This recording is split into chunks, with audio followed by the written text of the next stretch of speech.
अच्छा, रेकास्ट का हम करने लगे हैं अब। स्क्रिप्टिंग उसकी यानी कि प्रैक्टिकल उसका करने लगे हैं। जिस जिसके पास ये स्टार्टर एसेट है वो अभी मेरे साथ ही करना चाहें तो अभी ये वाला सीन ऑन करें। प्लेग्राउंड का सीन जो है, प्लेग्राउंड के सीन में हमारे पास एक करेक्टर है जो कि मूव करता है इस इन्वायरमेंट में। हम क्या करना चाह रहे हैं, हम ये करना चाह रहे हैं कि इस करेक्टर की एक रेकास्ट बनाएं और उस रेकास्ट से हम ये जो करेक्टर जिस चीज़ के साथ भी इसका रेकास्ट टकराता है या जिस चीज़ को भी ये देखता है तो उसका हम डेटा गेट करेंगे, यानी कि उसकी इंफॉर्मेशन गेट करेंगे। लेट सपोज अगर वो इस क्यूब को वो ऑब्जर्व करता है या देखता है इसकी तरफ, रेकास्ट इसके साथ टकराती है तो हमें क्यूब गेट करना है।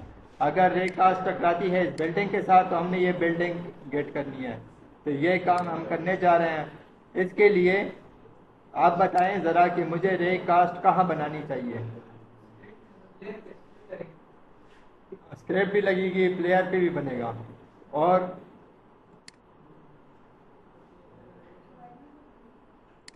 हमें बनानी चाहिए रेकास्ट का मतलब कि हम किसी चीज़ को ऑब्जर्व कर रहे हैं। तो ऑब्जर्व कैसे कर रहे हैं हमारा प्लेयर?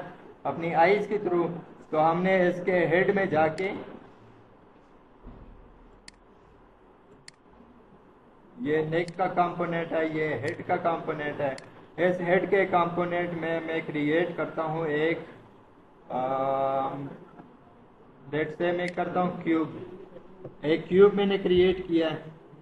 इसको मैं करता हूँ, नाम देता हूँ कि ये है हमारा रेकास्ट ऑब्जेक्ट। इसको मैं करता हूँ रीसाइज।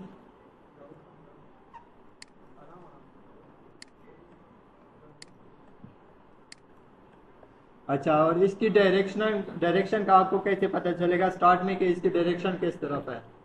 जिस तरफ भी ये ब्लू वाला वो हो, मार्क हो, तो इसकी डायरेक्शन उसी तरफ होती है। अब ये करेक्टर इस तरफ देख रहा है तो इसकी डायरेक्शन भी इस तरफ है। जब करेक्टर मूव करेगा, चूंकि ये हेड के अंदर हमने प्लेस किया हुआ है, तो इसके साथ वो जो हमने बॉक्स क्रिएट किया है या क्यूब क्रिएट किया है उसकी डायरेक्शन भी उसके साथ ही चेंज होगी।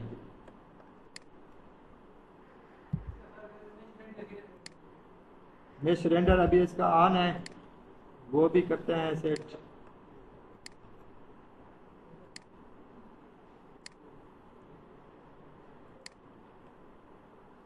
ठीक है, लेट से हमने ये एक ऑब्जेक्ट बनाया है जिस पे हमने रेकास्ट की स्क्रिप्ट लगाने लगे हैं। स्क्रिप्ट लगाने के लिए मैं गया हूँ एड कंपोनेंट, रेकास्ट,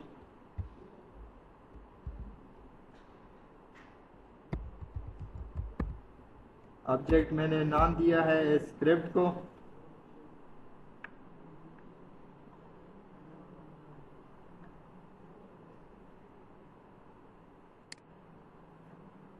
लेकिन नोट करने वाली बात यह है कि जब भी आप रेकास्ट यूज करते हैं तो बगैर कोलाइडर के, जिस गेम ऑब्जेक्ट पे कोलाइडर नहीं लगा हुआ वो डिटेक्ट नहीं होगा। तो कोलाइडर का लगना लाजमी है। और दूसरा ये है कि अगर कोलाइडर नहीं लगा हुआ तो उस गेम ऑब्जेक्ट पे या तो कोई टैग होना चाहिए या कोई लेयर टैग होना चाहिए। तो इन कोलिजन मतलब collider, layer tag and tag name, इन तीन के ज़रिए से हम रेकास्ट को यूज़ कर सकते हैं, उसके जितने भी कंपोनेंट हैं एक्सेस कर सकते हैं।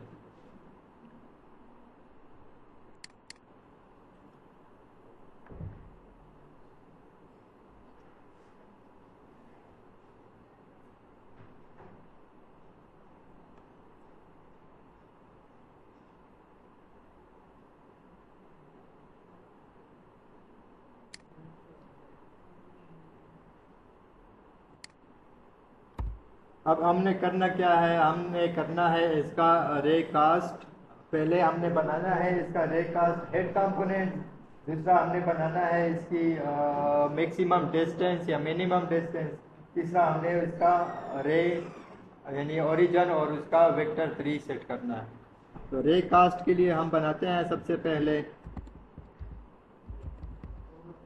रे कास्ट हेड, इसको लेट से हम नाम देते हैं हेड का, और एक हम बनाते हैं फ्लोट वैल्यू लेते हैं डिस्टेंस के लिए।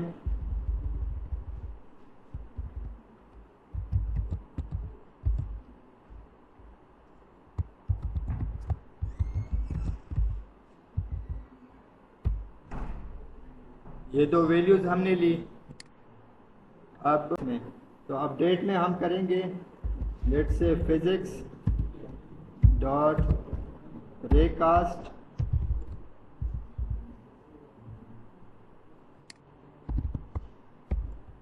यहाँ पे देख रहे हैं ये फिजिक्स डॉट रेकास्ट सिर्फ रे, ये पहला इसका यूज है। दूसरा ray cast plus float maximum distance. तीसरा रे कास्ट आउट, आउट का कीवर्ड हमारा यूज होता है रे कास्ट हेड के लिए, हेड एंड फॉर्म। इसी तरह वेक्टर 3 ओरिजिन और वेक्टर 3 डायरेक्शन। इसी तरह रे maximum distance, layer mask, maximum distance, head and for रे, ये सारे आर्गुमेंट्स आप जो भी आपने फंक्शन इसका यूज करना है रे कास्ट फिजिक्स का, तो उसके मुताबिक आपने उसके आर्गुमेंट यूज करने हैं। हमें यहाँ पे चाहिए सिर्फ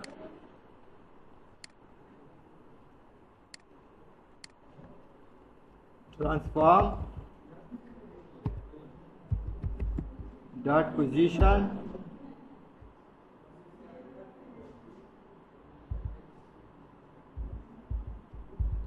डॉट z और इसका transform dot position dot left.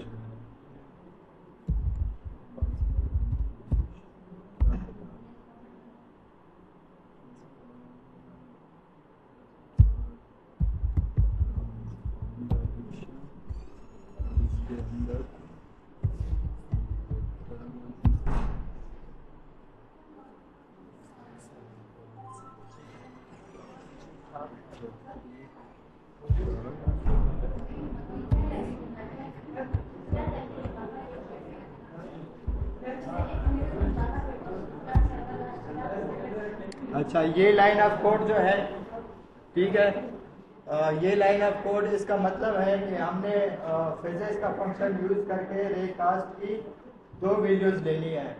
एक वैल्यू हमने लेनी है ट्रांसफॉर्म डॉट पोजीशन और दूसरी वैल्यू हमने ली है transform dot vector 3 dot forward. इसका मतलब कि हमने पहले तो ओरिजिन लिया है। ओरिजिन का मतलब कि हमारे जो रे कास्ट का गेम ऑब्जेक्ट है उसका ओरिजिन, उसका वो कहाँ से स्टार्ट हो रहा है, और दूसरा हमने उसका लिया है डायरेक्शन, कि उसकी डायरेक्शन किस तरफ है। अब अगर आप देखें तो यहाँ पे जब मैंने माउस इसके ऊपर ओवर किया है तो ये हमारे पास है बूलियन वैल्यू। बूलियन वैल्यू का मतलब कि या तो ये ट्रू देगा हमें या ये फॉल्स देगा। ट्रू का मतलब कि हमारा रे कास्ट हिट हो रहा है, और फॉल्स का मतलब कि हमारा रे कास्ट अभी कहीं भी हिट नहीं हो रहा। तो हमें क्या करना है, हमें इसको सिंपली लगाना है इफ स्टेटमेंट में।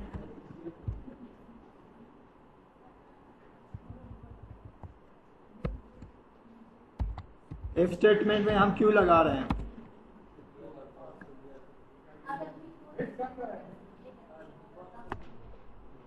सही है बिल्कुल। अगर ये हिट करता है तो हमें कुछ आउटपुट चाहिए उससे, अगर ये हिट नहीं करता तो एल्स में जाएगा और हमें उसके जरिए उसके मुताबिक जो काम करना है वो।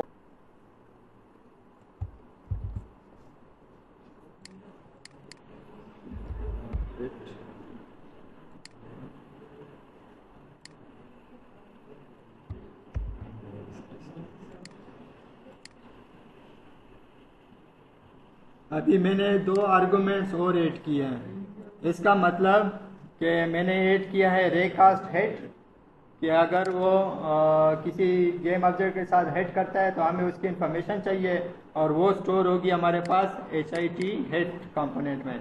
और दूसरा हमने दिया है मैक्सिमम डिस्टेंस, कि हम कितना डिस्टेंस उसको देते हैं कि रे कास्ट लेट से हमारी 20 मीटर तक जाएगी, 30 मीटर तक जाएगी या 10 मीटर तक जाएगी। तो वो हम स्पेसिफाई करने लगे हैं यहाँ पे। लेट से हम कहते हैं इसको कि ये 20 फ्लोट वैल्यू हमने इसको दी है। तो उसके बाद हमने क्या करना है, उसके बाद हमने सिंपल debug.log में उस चीज़ का नाम हम शो कर रहे हैं जिस चीज़ के साथ रेकास्ट हिट हो रही है। debug.log इसका क्या करना है, head dot game object, head dot transform dot game object dot name, और इसके साथ तो ये हमें उस गेम ऑब्जेक्ट का नाम रिटर्न करेगा जिस गेम ऑब्जेक्ट के साथ रेकास्ट हिट हो रही है। इसके अलावा हम और क्या क्या चीज़ें ले सकते हैं, इसकी हम ले सकते हैं debug.log। लेट से हम एक दूसरा डिबग बनाते हैं,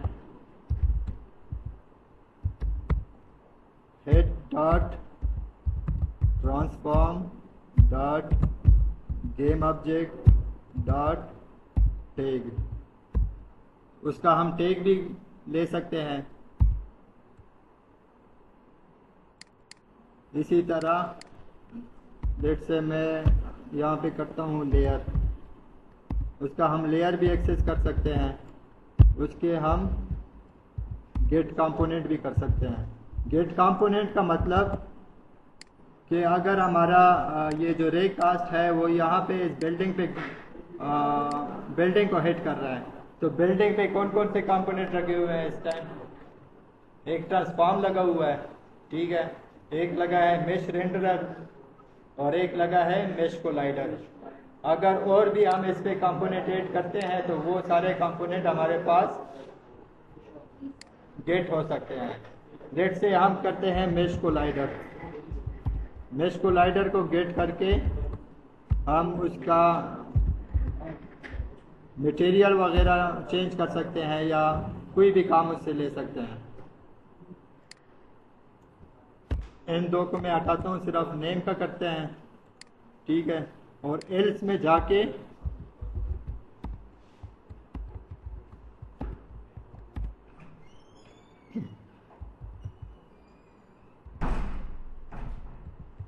debug.log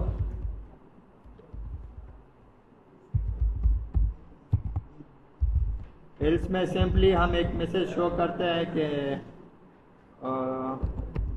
did not hit anything। It means अगर हमारा स्क्रिप्ट के मुताबिक अगर हमारा रेकास्ट किसी चीज़ को हिट कर रहा है तो उसका हमें नाम कंसोल में शो होगा, और अगर हिट नहीं कर रहा तो हमें कंसोल में रेगुलरली ये मैसेज शो होगा कि डिड नॉट हिट एनीथिंग। इसको सेव किया हमने स्क्रिप्ट को, और अपनी गेम में जाके रन करके चेक करते हैं इसको।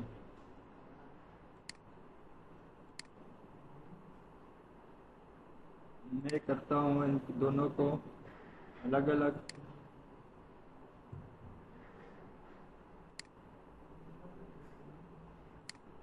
ये मैंने रन की है, हमारे पास इनने वार्निंग दी है कि अगर आप किसी एक में चेंज करना चाहते हैं तो उसमें एक में चेंज कर लें। मैं इसको इग्नोर करता हूँ फिलहाल।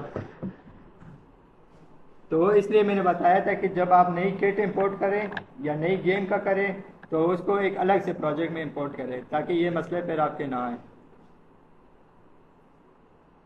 अच्छा, यहाँ पे देखिए कंसोल में हमारे पास शो हो रहा है स्ट्रक्चर प्रीफेब।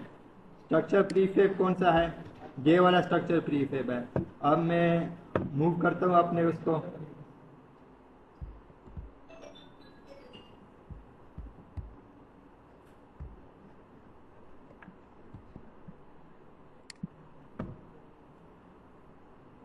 अब इसका फेस जो है वो माउंटेन की तरफ है, तो यहाँ पे हमें गेट हो रहा है माउंटेन टेरेन। ठीक है, अगर हम करते हैं लेट से इसको किसी एम्प्टी जगह पे लेके जाते हैं, तो हमारे पास क्या शो हो रहा है debug डॉट लॉग में, डिड नॉट हिट एनीथिंग। ठीक है, तो इस तरह यूज करते हैं रे कास्ट को। और दूसरा, इस रे कास्ट की लेट से मैं इसको कोई वो देता हूँ आइडेंटिफाई करने के लिए ना, debug डॉट ड्रॉ रे, ये भी एक फंक्शन है रे ड्रॉ करने का। इसमें भी वही आर्गुमेंट्स है, पहले हमने दिया है ट्रांसफॉर्म डॉट पोजिशन और फिर ट्रांसफॉर्म डॉट उसकी डायरेक्शन जो कि फॉरवर्ड की तरफ है, और उसका हिट जो वो है रे कास्ट हिट है, और उसको हमने कलर डॉट रेड दिया हुआ है कि ये हमारे पास जो डिबग डॉट ड्रा रे हो रही है, यानी कि रे कास्ट ड्रा हो रही है, इसको रेड कलर का होना चाहिए। मैं इसको करता हूँ सेव।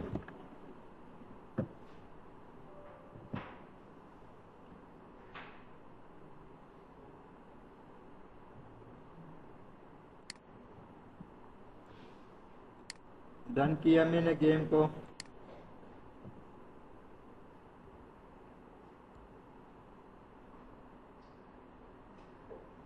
यहाँ पे शो हो रही है रे। ठीक है, मैं मूव करता हूँ अपने उसको, तो ये जब किसी चीज़ के साथ हिट करती है तो वहाँ पे रेड रे शो हो रही है। अगर ये किसी चीज़ के साथ हिट नहीं कर रही तो हमारे पास ये कुछ भी शो नहीं हो रहा। ठीक है,